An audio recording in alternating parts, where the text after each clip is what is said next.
Hello friends, welcome to my channel SK garden tips. ನಾನು Sumathi. Friends, ಇವತ್ತಿನ ನಮ್ಮ video ಏನು ಗೊತ್ತಾ?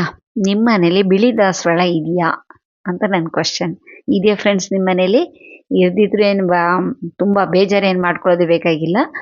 ಈ ಸರ್ತಿ ಮಳೆಗಾಲದಲ್ಲಿ ಒಂದು ಗಿಡ ತಂದು ಹಾಕ್ಕೊಳ್ಳಿ, ಇಲ್ಲ ನಿಮ್ಮ ಫ್ರೆಂಡ್ಸ್ ಮನೇಲಿ ಯಾರ ಮನೇಲಾರು ಇದ್ರೆ ಕಟಿಂಗ್ ಇದ್ರು ಕೂಡ ತಂದುಬಿಟ್ಟು ಹಾಕ್ಕೊಳ್ಳಿ. ಇದರಿಂದ ತುಂಬ ಬೆನಿಫಿಟ್ ಇದೆ. ಅದ್ರ ಬಗ್ಗೆ ಈ ವಿಡಿಯೋ ಮಾಡಿ ನೋಡೋಣ. ಈ ವಿಡಿಯೋ ನೋಡಿದ ಮೇಲೆ ನಿಮ್ಗೆ ಏನು ಅನಿಸ್ತಂತ ಕಾಮೆಂಟಲ್ಲಿ ಹೇಳಿ. ಹಾಗೆ ವಿಡಿಯೋ ಇಷ್ಟ ಆದರೆ ಲೈಕ್ ಕೊಡೋದು ಮಾತ್ರ ಮರಿಬೇಡಿ.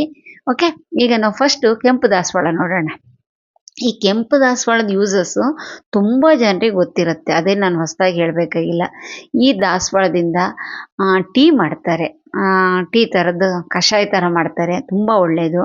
ಹಾಗೆ ಈ ಎಲೆನ ಯೂಸ್ ಮಾಡಿಬಿಟ್ಟು ಹೇರ್ ಆಯಿಲ್ ಕೂಡ ಮಾಡ್ಕೊಳ್ತಾರೆ, ಅದು ಕೂಡ ನಿಮ್ಗೆ ಗೊತ್ತಿರ್ಬೋದು.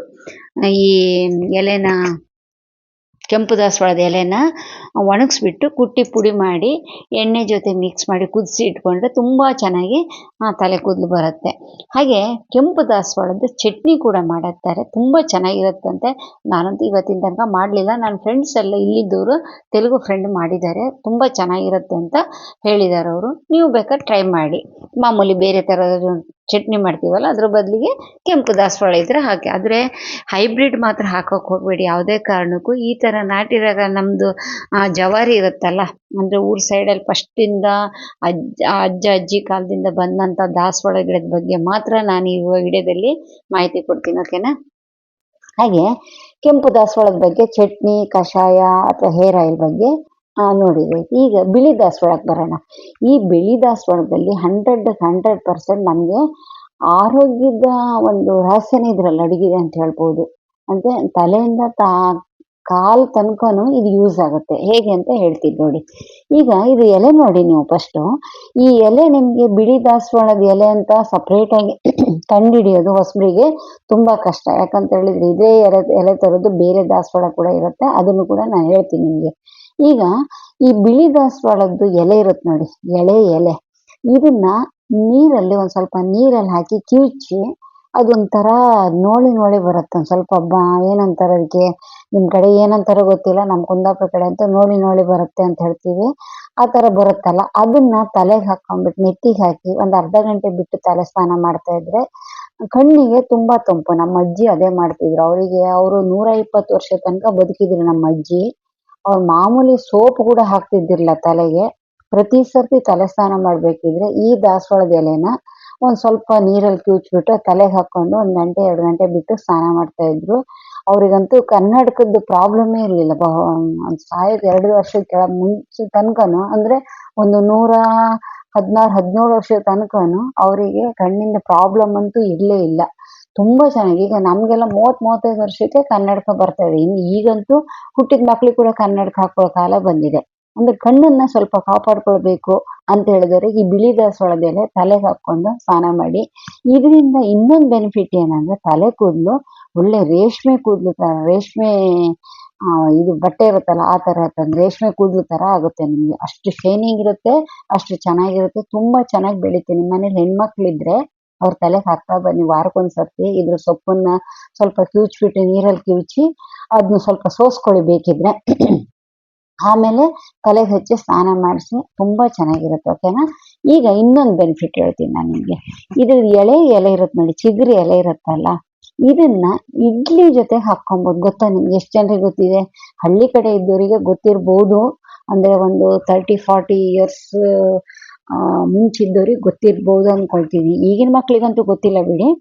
ಇದನ್ನ ನನ್ನ ಸಣ್ಣಕ್ಕಿದ್ದಲ್ಲಿ ನನ್ನ ಅಮ್ಮ ಮತ್ತೆ ನನ್ನ ಅಜ್ಜಿ ಎಲ್ಲ ಏನ್ ಮಾಡ್ತಿದ್ರು ಅಂದ್ರೆ, ಸ್ವಲ್ಪ ಉದ್ದಿನ ಬೇಳೆ ಕಮ್ಮಿ ಹಾಕಿ ಇದೊಂದ್ 2 ಮುಷ್ಟಿ ಸೊಪ್ಪು ಹಾಕ್ತಿದ್ರು. ಸೊಪ್ಪನ್ನ ಹಾಕ್ಬಿಟ್ಟು ಉದ್ದಿನ ಬೇಳೆ ಜೊತೆ ರುಬ್ಬಿಬಿಟ್ಟು ಇಡ್ಲಿ ಮಾಡ್ತಿದ್ರು. ಸಿಕ್ಕಾಪಟ್ಟೆ ಚೆನ್ನಾಗಿರ್ತಿತ್ತು.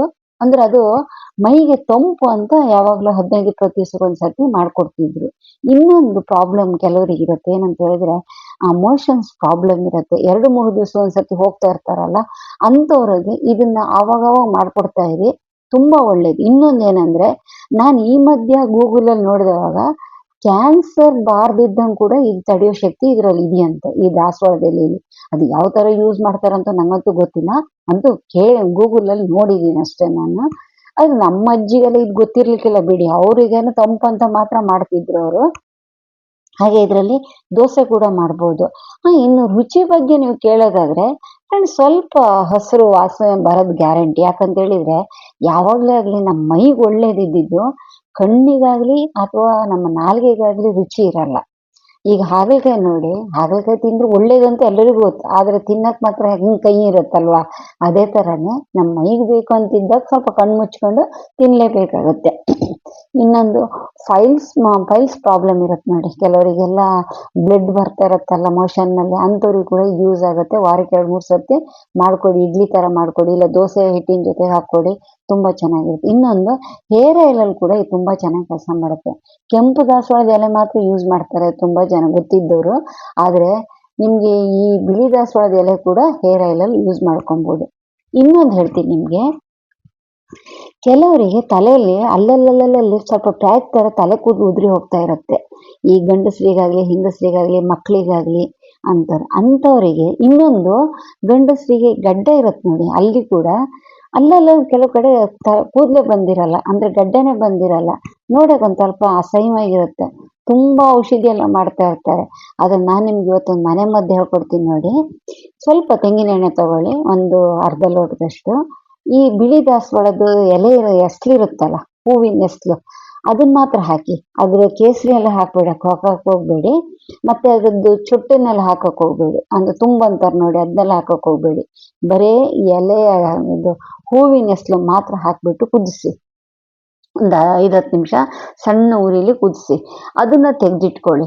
ಈಗ ಇಲ್ಲಿ ಯಾರ ಮನೇಲಿ ಈ ತರ ಹೇನ್ ಕಚ್ಚಿದ್ದು ಅಂತ ಅಂತಾರ ಅದಕ್ಕೆ, ಆ ಪ್ಯಾಚ್ಗೆ ಅಂಥವ್ರು ದಿನಾಗ್ಲೂ ಅದೊಂದು ಚೂಚೂರು ಹಚ್ಕೊಂತ ಇರಿ ಈ ಎಣ್ಣೆನ. ಅಂದ್ರೆ ನಾವು ಈ ದಾಸವಾಳದ ಹೂವನ್ನ ಕುದಿಸಿಟ್ಟಿರ್ತೀವಲ್ಲ, ಆ ಎಣ್ಣೆನ ಹಚ್ಕೊಂತ ಬನ್ನಿ ದಿನಾಗ್ಲೂ. ನೀವು ನೋಡಿ 1-1.5 ತಿಂಗಳಲ್ಲಿ ಅದು ಎಲ್ಲಿ ಉದುರಿ ಹೋಗಿರುತ್ತೋ ಅಂತ ಕಡೆ ನಿಮ್ಗೆ ಕೂದಲು ಬರುತ್ತೆ.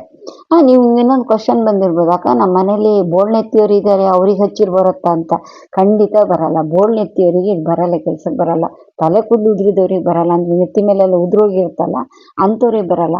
ಏನ್ ಕಚ್ಚಿದ್ದಂತಾರ ನೋಡಿ, ಅಂತ ಪ್ಯಾಚಸ್ಗೆ ಮಾತ್ರ ತುಂಬಾ ಚೆನ್ನಾಗಿ ಕೆಲಸ ಮಾಡುತ್ತೆ. ಅಂದ್ರೆ ಈ ಬಿಳಿ ದಾಸವಾಳದ ಎಲೆ ಹೂವು ಎಲೆ ಮಾತ್ರ ನಾವು ಇಡ್ಲಿಲಿ ದೋಸೆಲಿ ಯೂಸ್ ಮಾಡ್ತೀವಿ. ಹಾಗೆ ಅದನ್ನ ಸ್ವಲ್ಪ ನೀರಲ್ಲಿ ಕಿವುಚ್ಬಿಟ್ಟು ನೆತ್ತಿಗೆ ಹಾಕೊಂಡು ಸ್ನಾನ ಮಾಡ್ಬೋದು. ಹೇರ್ ಆಯಿಲಲ್ಲಿ ಯೂಸ್ ಮಾಡ್ಬೋದು ಸೊಪ್ಪನ್ನ. ಅಂದ್ರೆ ನೀವು ಕೆಂಪು ದಾಸವಾಳ ಎಲ್ಲೆಲ್ಲಿ ಯೂಸ್ ಮಾಡ್ತೀವೋ ಅಂತ ಕಡೆ ಇದನ್ನು ಕೂಡ ಯೂಸ್ ಮಾಡ್ಬೋದು. ನೋಡಿ ಇನ್ನೊಂದು ಎಲೆ ನೋಡಿ, ಈಗ ಬಿಳಿ ದಾಸವಾಳದ ಎಲೆ ತರನೇ ಈ ರೋಸ್ ಕಲರ್ ಅಂದ್ರೆ ಪಿಂಕ್ ಕಲರ್ದು ಇರುತ್ತೆ ನೋಡಿ, ಆ ದಾಸವಾಳದ ಎಲೆ ಕೂಡ ಅದೇ ತರ ಇರುತ್ತೆ. ಕನ್ಫ್ಯೂಸ್ ಆಗಬೇಡಿ, ಸ್ವಲ್ಪ ನೋಡ್ಕೊಂಡು ತಗೊಳ್ಳಿ. ಹಾಗೆ ಇದು ನೋಡಿ, ಇದು ಕೆಂಪು 25 ಎಸ್ಲಿಂದ ದಾಸವಾಳ ಇದು. ಇದ್ರ ಎಲೆ ನೋಡಿ ಯಾವ ತರ ಇದೆ ನೋಡಿ, ದೊಡ್ಡ ಎಲೆ ಇರುತ್ತೆ. ಅದ್ರದ್ದು ಸ್ವಲ್ಪ ಕಾಂಡ ಕೂಡ ಸ್ವಲ್ಪ ಲೈಟ್ ಕಲರ್ ಕೆಂಪು ಕಲರ್ ಅಲ್ಲಿ ಇರುತ್ತೆ. ಇದು 25 ಎಸ್ಲಿಂದ ಪಿಂಕ್ ಕಲರ್ ತೋರಿಸಿದ್ನಲ್ಲ, ಅದ್ರ ಎಲೆ ಇದು. ಇದು ಯಾಕೆ ತೋರಿಸ್ತಿದೀನಿ ಅಂದ್ರೆ ನಿಮ್ಗೆ ಸ್ವಲ್ಪ ಗುರ್ತು ಹಿಡಿಯಕ್ಕೆ ಈಸಿ ಆಗತ್ತೆ ಅಂತ. ಕೆಲವರು ಬಿಗಿನರ್ಸಿಗೆ ಸ್ವಲ್ಪ ಪ್ರಾಬ್ಲಮ್ ಇರುತ್ತೆ, ಹಳ್ಳಿ ಕಡೆ ಬೆಳೆದವರಿಗೆ ಗುರ್ತು ಹಿಡಿತಾರೆ. ಇದು ನೋಡಿ, ಇದು ಕೆಂಪು ದಾಸವಾಳ. ಇದು ಸ್ವಲ್ಪ ದೊಡ್ಡಕ್ಕಿರುತ್ತೆ ಎಲೆ. ಕೆಂಪು ದಾಸವಾಳದ ಎಲೆ ಸ್ವಲ್ಪ ದೊಡ್ಡಕ್ಕಿರುತ್ತೆ. ನೀವು ಯಾವುದೇ ಕಾರಣಕ್ಕಾಗಲಿ ಬಿಳಿ ದಾಸವಾಳ ಅಂದ ತಕ್ಷಣ ಹೈಬ್ರಿಡ್ ದಾಸವಾಳ ಯೂಸ್ ಮಾಡಕ್ ಹೋಗ್ಬೇಡಿ. ಹೈಬ್ರಿಡ್ ದಾಸವಾಳ ಕೆಲಸ ಮಾಡಲ್ಲ. ನಮ್ಮ ಊರ್ ಕಡೆ ಇದ್ದ ನಾಟಿ ಇದು ಜಾತಿದ್ ಮಾತ್ರ ಕೆಲಸ ಮಾಡುತ್ತೆ.